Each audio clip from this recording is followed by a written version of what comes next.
So, moving on to the proceeding to the technical part of our conference, I give the floor to Professor Gottfried Konecny from Leibniz University in Hannover. While Mr. Konecny is making final preparations, it will take me hours to list all the credits and achievements of this fine man. This will take me forever. So, thank you very much, Victor. In Russian, but nevertheless, maybe it is my sixth conference, and I'm very proud to be part of your group. And I think we have, in the meantime, as far as Rakurs is concerned, you're fulfilling a very important function. And I can say that from the viewpoint of ISPRS. I have always, in my career, followed ISPRS. And as far as that's concerned, we in ISPRS have tended mostly towards the Anglo-European, American tendency. This is our world, and this is where progress happens. Very early in life, I have learned that Russia, now the Russian Federation, has actually had its own very important aspect, and as far as Rakurs is concerned, you are communicating this to the international community. And I think the Russian Photogrammetric Society and all the colleagues, they owe you thanks for this sort of thing, because you are making an international bridge toward the world.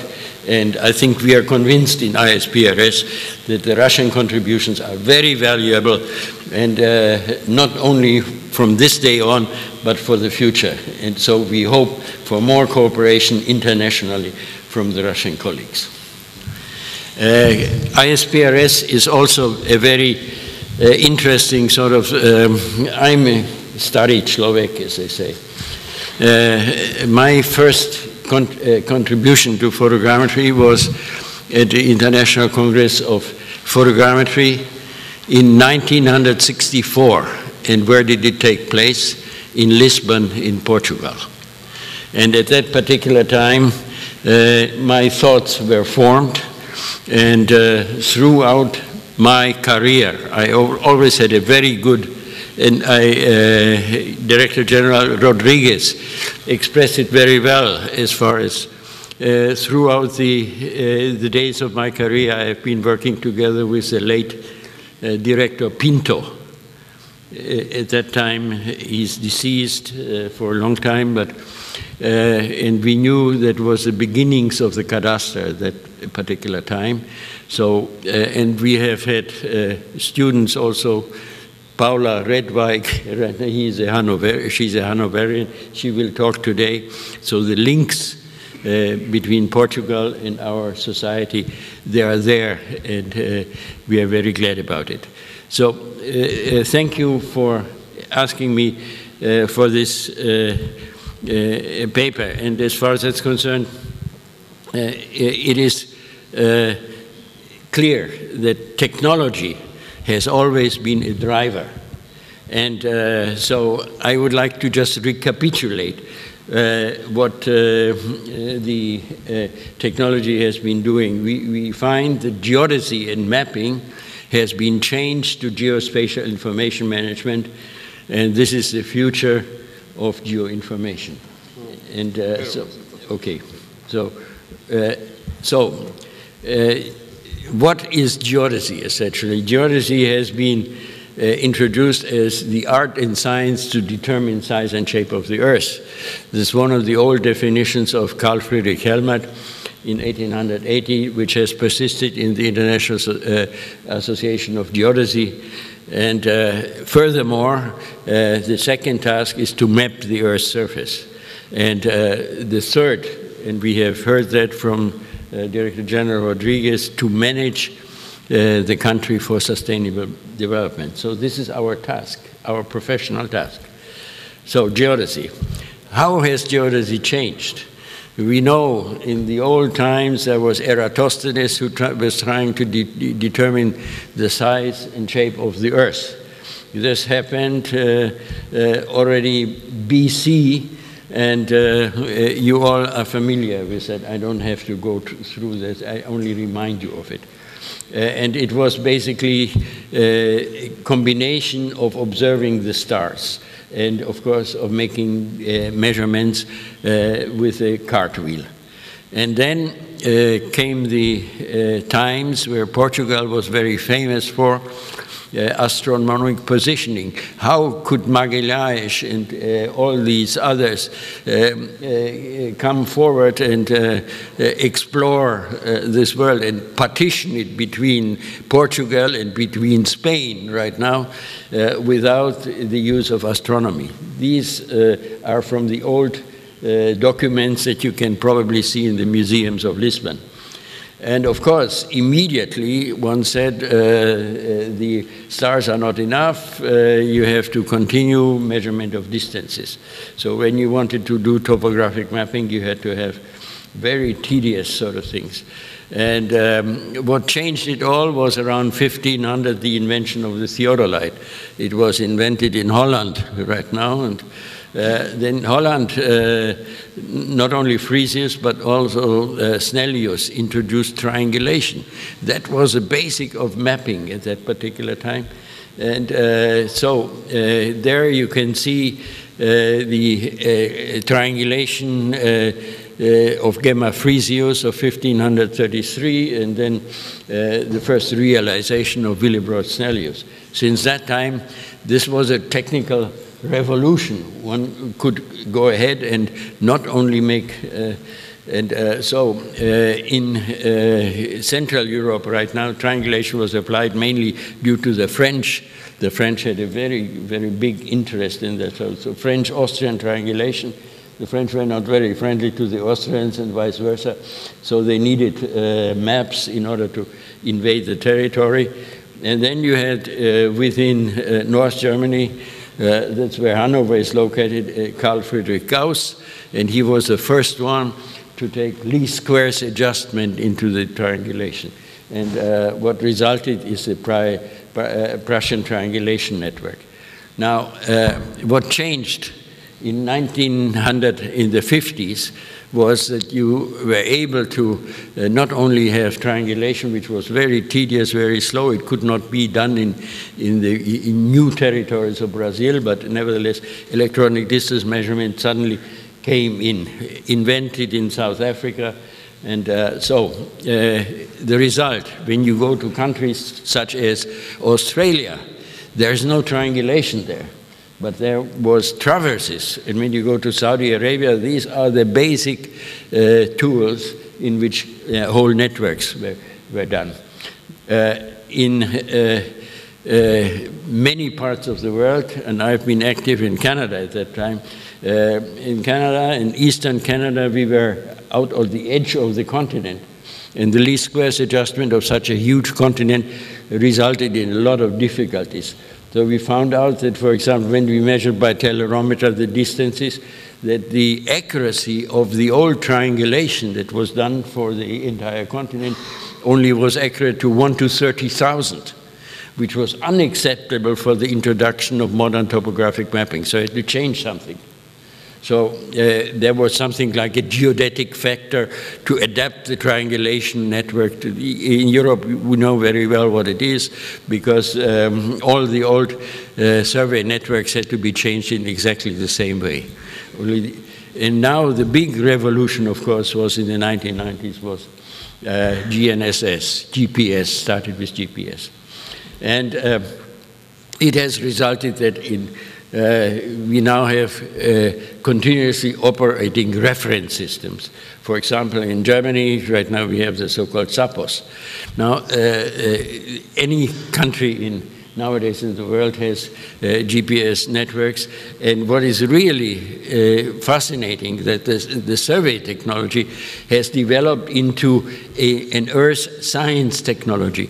We know that the Earth plates are moving, This is a European plate that moves away. We have to redefine every 10, 20 years, for example, our reference systems.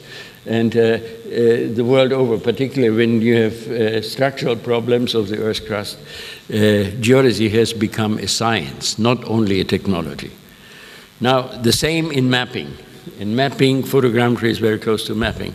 If you go back to the old, for example, the Earth Explorer maps, for example, Portugal, right now, which you have in all your archives, that's how it looked like. Right now, beautiful demonstrations of maps, but nevertheless not very accurate. They were all done by astronomic positioning. And the first mapping network that was really implemented was in Bavaria by a gentleman by the name of Appian in 1570. And he made in many, many individual maps the general map of the territory of Bavaria. Very interesting that Napoleon has used this map in order to conquer. So you can use old information at that particular time. And then, of course, the cadastre came up. In cadastre, immediately, right now, the Austrians needed a lot of money because they had spent quite a lot against the war against the Prussians right now. So they introduced the cadastre as a text cadastre, and it was the basis of topographic mapping for the Austro-Hungarian Empire. Now you can go to somewhere in Galicia. Right now you have these wonderful maps of the old cadastre. If they have been maintained, you have a cadastral system. And if they have not been maintained, at least you had some topographic information which was introduced at that time. At the scale 1 to 2,880. Okay. This was a very tedious procedure. The cadastre in Germany was sort of carried out by a gentleman by the name of Benzenberg. He always said, right, the most important thing about the cadastre is that it gets finished. And it took about 100 years to finish the cadastre with these old technological methods. But it changed immediately when you have photogrammetry. Photogrammetry was invented by Niepce and Daguerre because photography was there. So Loseda, an army person right now, he called it econometry, and in Germany there was another one who called it photogrammetry. Nowadays, why did photogrammetry grow? It was unusable on the ground, only in the mountains you could use it in the war between Austria and Italy. But nevertheless, as far as aerial platforms are concerned, immediately in World War I, it became significant. In World War II, of course, the whole world was mapped by photogrammetry over and over again, and you can see the various platforms here. Okay, and the question was that there was a lot of patent. One of the first Rakurs type instrumentations was the multiplex, right, invented by Gasser, and he made a war patent. But as far as a war patent is concerned, it was never really accredited. He was fighting his lifetime against the Zeiss company to get his rights. And he was so mad about it that his book of criticism was devoted to university geodesists who, by recommendation of others, for the oppression of others, for company interests, free from research motivation, live from salaries of the government. So he was very bitter. So you can see. I only remind you that this initiated the big mechanical, optical age of photogrammetry, of which Russia went a completely different way, and only have here the image of Drobyshev and many others that came later. What photogrammetry did, essentially, we had in photogrammetry Willem Schermerhorn, professor of Technical University in Delft. He also was Prime Minister of Holland. They never forgave him that he gave Indonesia the freedom, so he was not re-elected. But he was, through his UN connections, able to found the ITC. the International Training Institute, and there are about at least maybe 20,000 graduates who propagated the discipline. What have we done with photogrammetry at that time? Topographic mapping data was followed. I will come at the end. Right now, what we think about it now. It was very clear that right now Europe has done a fairly good job in mapping. We had the old terrestrial, the Soviet Union was really very good because right now Lenin has declared that mapping was important. So right now everything was done very properly, but in the rest, even in North America, right now, it was deficient in the small scales. If you say 1 to 24,000 is a scale in the United States, only about half the territory was mapped at that time. And even worse in Latin America, because the colonial powers, they went away. Africa was a little bit better. That was so this was the last study that was done in the 1980s. And we have even another very interesting situation. It simply means that when we look at the world right now at this small scales, you can say, okay, the maps are maybe 20 years old. And this is official cartography. But when you get down to the scales 1 to 50,000, at that time, the official status was that the average age of the world was between 40 and 50 years. So you had old map information. So photogrammetry alone didn't do it. So what do you need? You need the technology that you have here that was on the one side. Korolev is very well known right now, launching the Sputnik, and you had Werner von Braun. Competition was successful to do the Apollo program to come land a map on the moon. And the problem with space technology is that before the 1980s, high-resolution images were absolutely secret. You couldn't get them out, but okay. In Germany, we started an experiment on space shuttle, European space shuttle, and we covered 10% of the Earth's surface with one individual shuttle experiment putting out a camera. We even had a reflight that we could have, but the difficulties were something like that. We had beautiful imagery over East Germany in snow, 10-meter resolution at that time, and our government decided not to put it into the archives, because they said, if you put it in the archives, then we are photographing socialist territory, and this is not possible. But nevertheless, we had good friends through the United Nations, through ISPRS. Then in that case, when we had these beautiful images, I took them over the green boundary right now and says, well, you have intercosmos, don't you have imagery? And we exchanged informally. Maybe both of us were on the verge of getting into jail, but nevertheless, then I told the East Germans, would it be possible? I know that Soviet Union has much better imagery, like the KFA and things like that.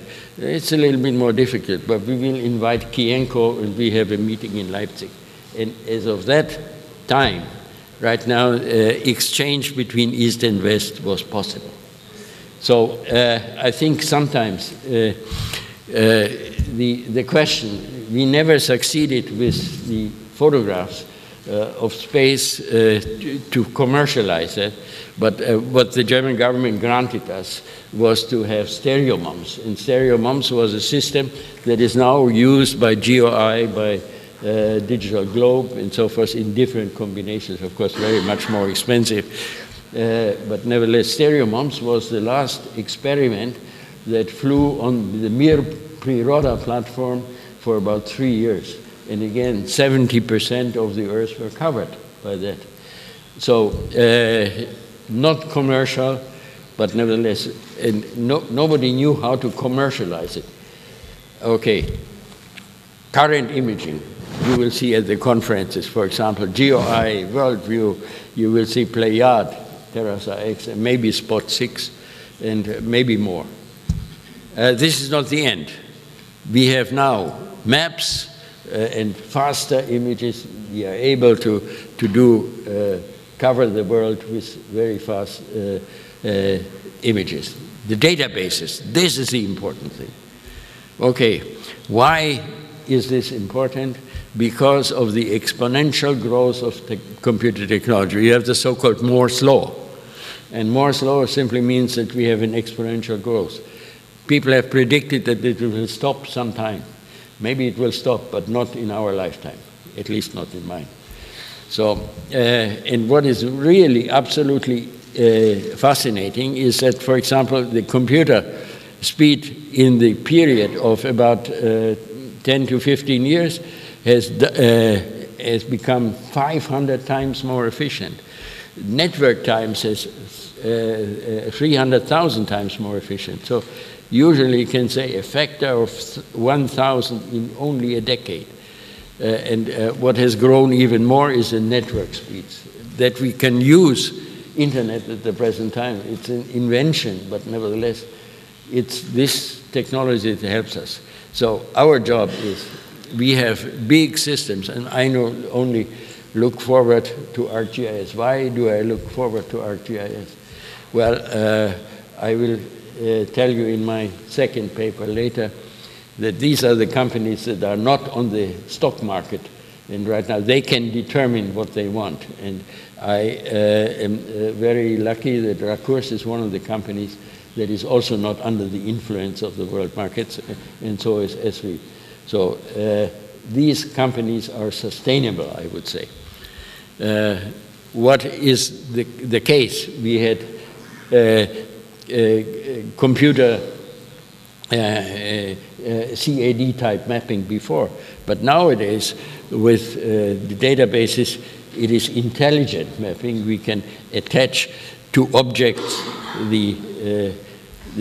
so the question in our field, it becomes necessary to build the relational databases, and there are just some examples. For example, for administrative boundaries, for blocks, for buildings, for land use, and the next way how to distribute that. So the next situation is you go ahead and you need geoportals. Everybody talks about geoportals, and they leave it to the government to do that sort of thing. We should contribute our discipline in that sort of thing. Web portals, web services, data management. This is our job. So we have offices, World Wide Web, and so forth. And of course, we have to cooperate with computer industry in the architecture on some of these things. So it's a very complicated issue because you have user services, management services, document management systems. You need security situations. Okay, these are the various functional views that you have there. And the next sort of thing is everybody carries that in its pocket. But we have to get back home to the GIS in our own pocket. And there's a lot of things to do in the miniaturization of a GIS. Okay. And so the question is, technology is leading, it's absolutely clear. But in order to use the technology, you need data. And we have been, within ISPRS, concerned about the situation. The United Nations has made studies until the year 1986 of where has mapping been carried out. We need official cooperation. So we initiated a joint project recently on the status of mapping the world. And initially it was done in the 60s. There were all kinds of resolutions that were done at various UN conferences. And these conferences just simply said, go ahead and do it. And UN has said, well, if you have the money, go ahead and spend it. You can do it. And there was never a funding that came forward. But the resolutions were as recent as 2009. So we went together at ISPRS and simply, let's do it without cost. And it was approved, and UN So this is the past studies. This is a basis that simply said, you saw the graphics before. The world was in 1986 to 33% mapped at the scale of 24,000 or 25,000. About 2/3, 1 to 50,000. And the other scales didn't matter, almost completely 1 to 200,000. But this is a basic information that you need. And there is the startling situation that every 20 years you have the status of the 25,000, every 45 years for the 50,000. So these are the figures. So we went ahead and designed a questionnaire on the National Topographic Mapping coverage. 7 questions. What are your scales and so forth? I won't go to the details, but I will show you the results. Then also, do you have a national imagery data acquisition program? What is the use of LIDAR and what is the status of orthophotos? What is the status of digital elevation models? What is the interest in 3D? Then you have national surveying and cadastral coverage right now. Are there licensed surveyors? Do you have a cadastral coverage over the area? Is the cadastre based on control? Are the boundaries monumented and so forth? These are all indicators to tell you what is the technology right now that is being used for that. And what is your organization? Do you produce, what is your annual budget and so forth? And luckily enough, the question, we have received 70 answers. This is not the whole world. The whole world would be around 200. But nevertheless, 192 or 93 UN member countries. So we are continuing to get that sort of thing.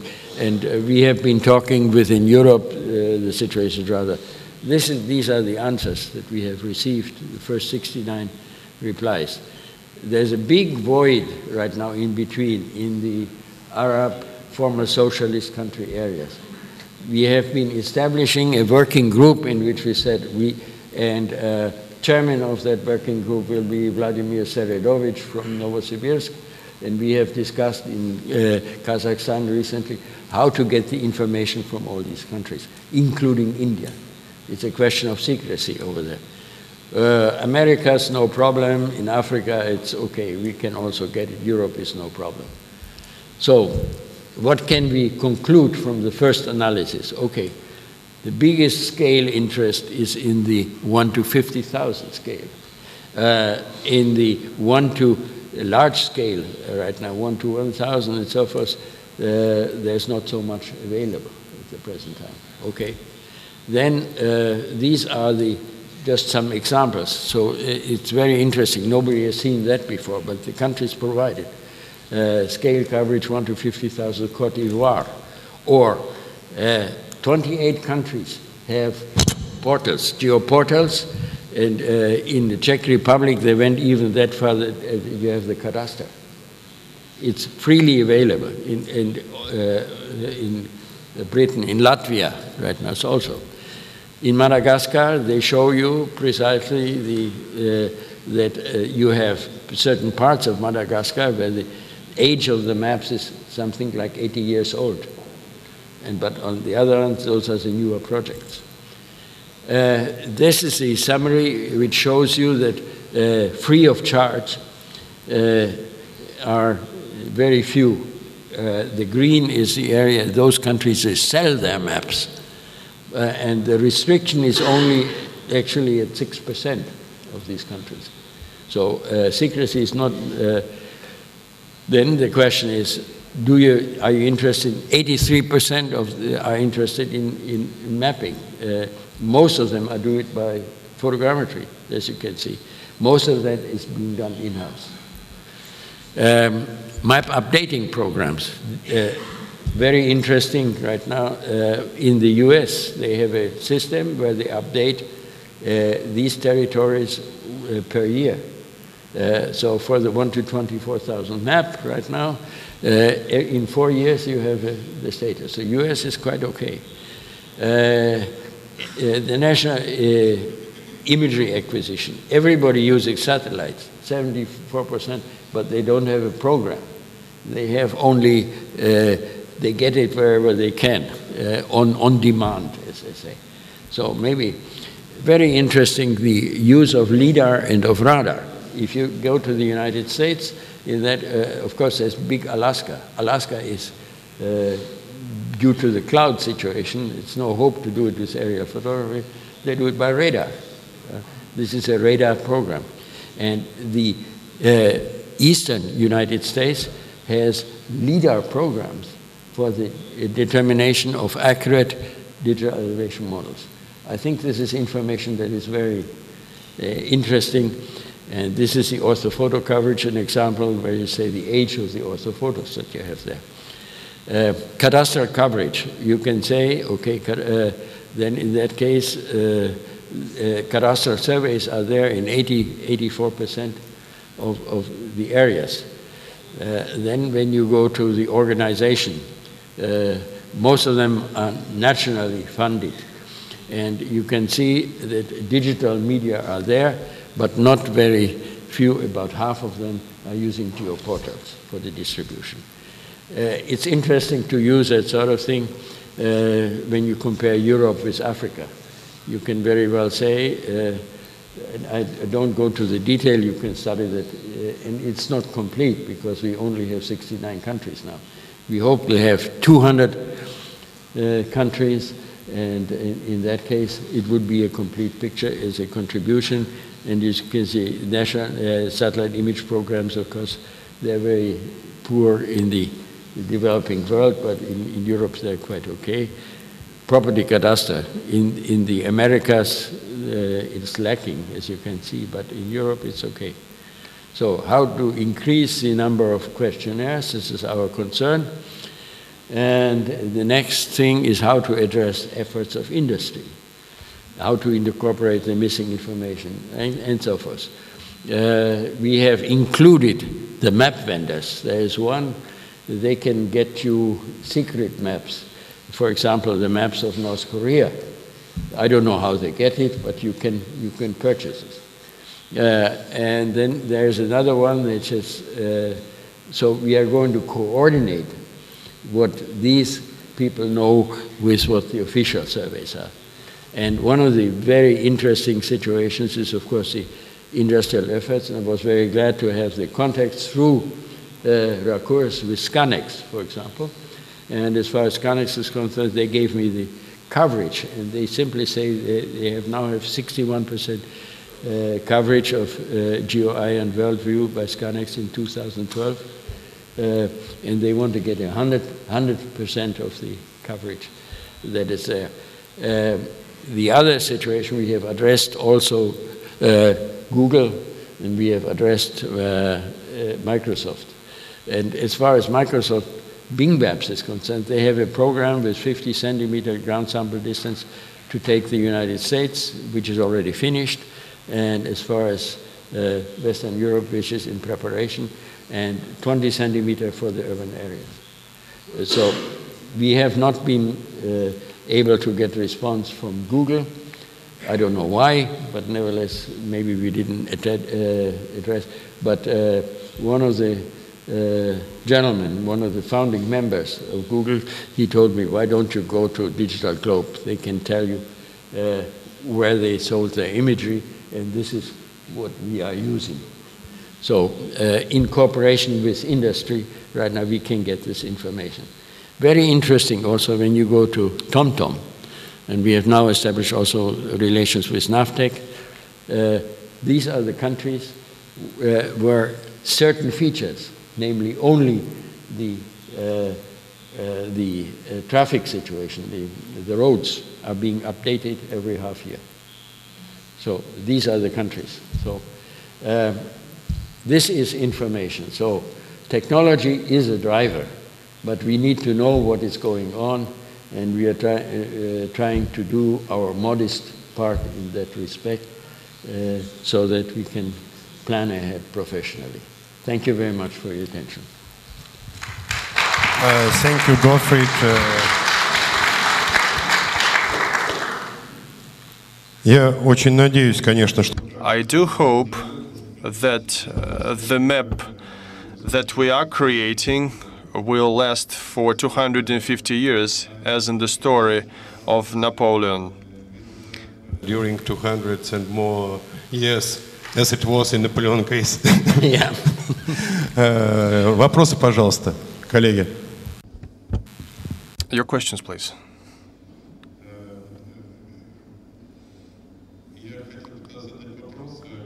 Like, if you return to case about Napoleon, and from your point, how often should we upgrade maps now for developed countries?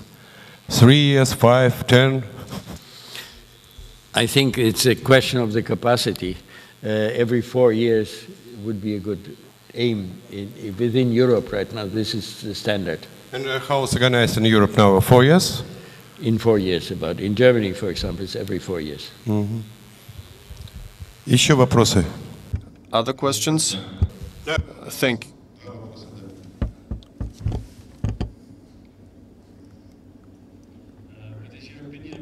The criticism on map portals. A lot of people talk about the cloud nowadays and say it's better than web portals because web portals are not always accessible for everybody. Well, as we have established a contact right now, we know where the portals are. We have looked at the portals. When the portals are official, then there's a government guarantee. And there is a lot of skepticism about the cloud-sourced portals, which are very fashionable in the United States because they don't have any large-scale information otherwise. And so I think there will be a clear distinction between the official governmental portals and some others. It's like in literature. You can have good books and maybe not so good. Еще, Armin. There was a question. It works. There was a question in which interval you should update maps. I say we shouldn't update maps at all anymore.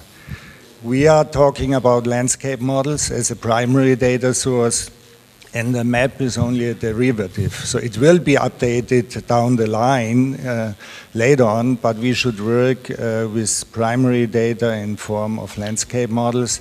In some countries they do it already. Switzerland, for instance, is having a 3D landscape model from which maps are being derived, maps at different scales. So let's not talk about maps anymore, that's old-fashioned, as primary data source. Towards the end there will always be a map as one product, but it's only one of many other products. There's a philosophical question, and from the point of view of when you talk to national mapping agencies, mapping is their task. But it's fully understood that mapping is being done the way as you suggest. Yes, I agree. Вопросы еще, коллеги? Other questions? Thank you very much, Gottfried.